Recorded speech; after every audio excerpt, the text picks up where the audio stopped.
Il-Kumpanija Nazzjonali tal-Ajru l-Air Malta ma kienx qed tilħaq il-miri tagħha fl-istess żmien li kienet qed tħallas il-miljuni ta' euro lil diversi konsulenti, partikolarment barranin. Dan bejn l-2008 u l-2013 fl-aħħar amministrazzjoni nazzjonalista li baqgħet ukoll magħrufa għad-dikjarazzjoni tal-eks Ministru Tonio Fenek li ma rridx ċuċ Malti fit-tmexxija tal-Air Malta.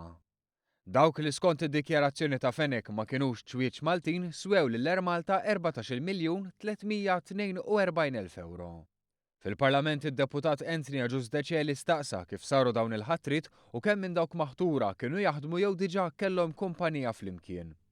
Il-Ministru tat-Turiżmu Edward Zammitlu ispjega li l-Air Malta m'għandix informazzjoni kompleta dwar ir-relazzjonijiet kummerċjali privati li setgħu kellhom flimkien jew b'mod assoċjat dawn l-uffiċjali barranin. Iżda jirriżulta li l-eks kap eżekuttiv Peter Davis u l-kap kummerċjali Philip Saunders kienu kollegi f'linji tal-ajru oħra, filwaqt li Peter Davis kellu rabtiet ma' kumpanija li mbagħad tqabdet biex tagħti konsulenzi rigward il-proċess ta' ristrutturar.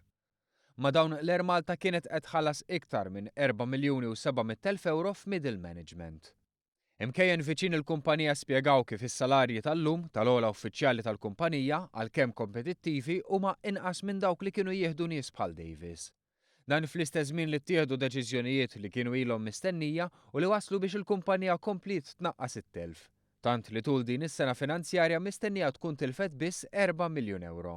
Bit-tama tkun li fis-sena finanzjarja li jmiss it-telf jieqaf.